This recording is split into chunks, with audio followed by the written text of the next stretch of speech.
This is Biology 2, Chapter 17, Part 2, on Organizing Life's Diversity.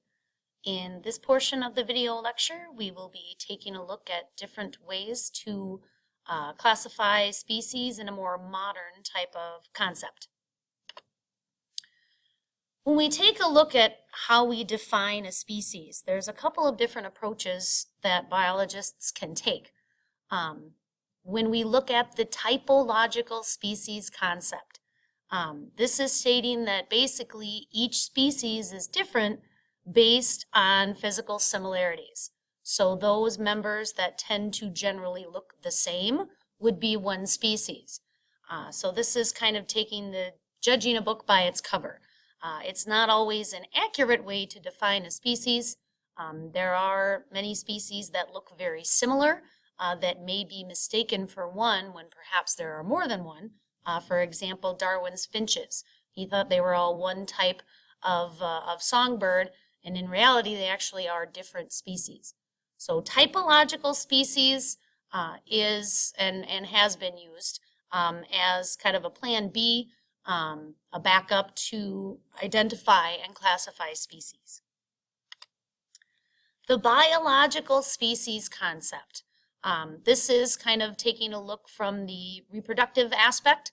So organisms that interbreed and produced fertile offspring in a natural setting would be considered a biological species.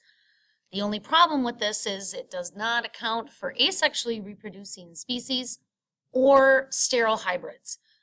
Technically, the mule, for example, or the dog and wolf hybrid that you see here in the picture. They are considered a species. However, those animals usually do not end up reproducing because they're sterile. So biological species concept fits most living things, but not everything. And finally, if the information is there, we can look at the phylogenetic species concept.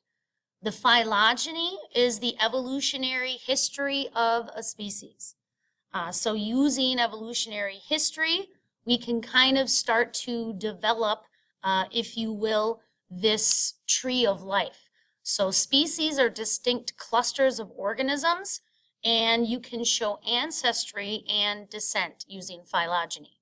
The only problem with this, of course, is not everything that's ever lived on the planet has an evolutionary history. So we can only use phylogeny with those organisms that we have evidence of as far as ancestry and descent. This is a chart that's from your textbook, and it kind of defines and shows the limits and the benefits of each type of species definition. So again, the typological species concept is taking a look at physical comparisons, judging a book by its cover. The only problem being that you can get a lot of variety within a species, and that variety may be pretty extreme, so you would maybe confuse the extreme members of the population for another species.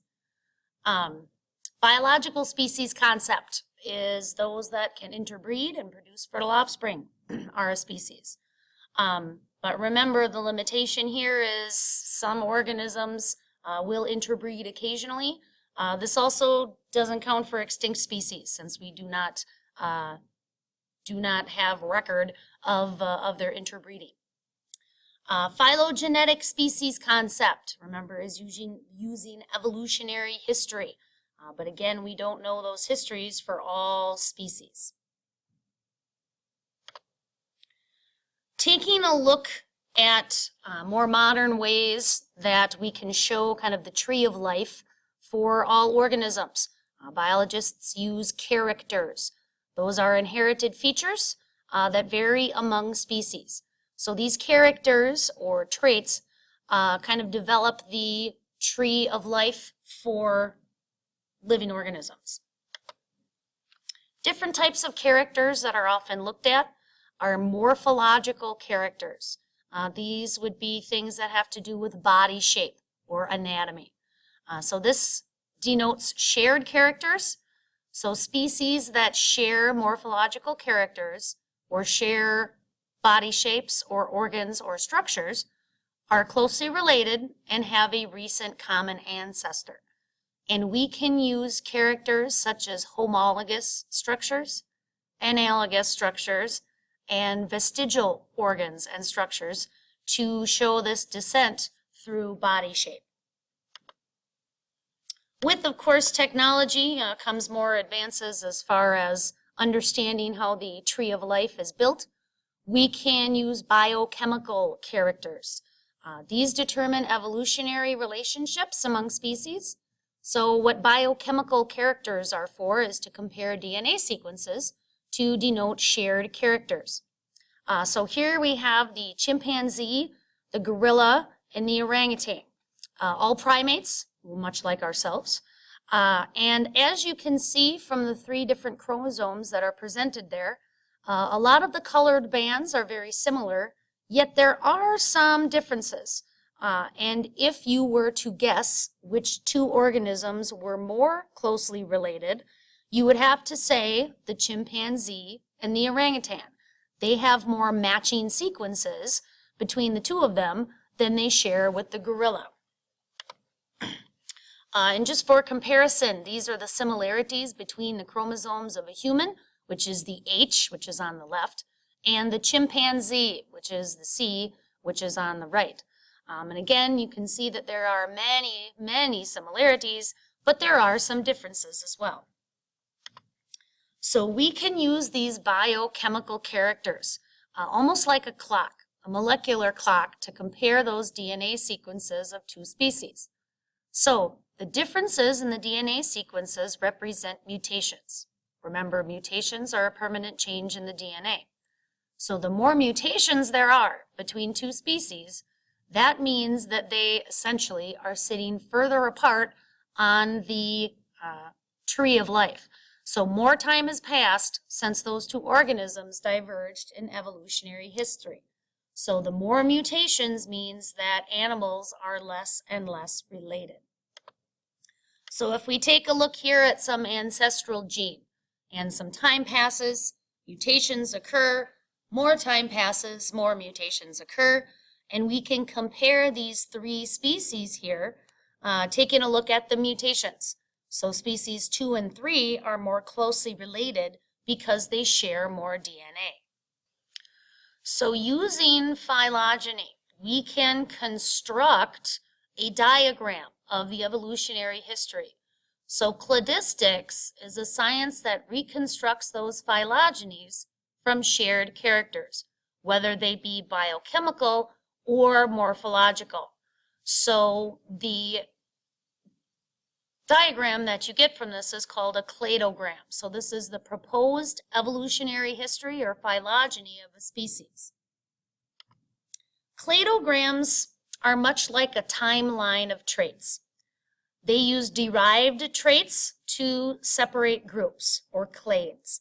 Remember, derived traits are new traits.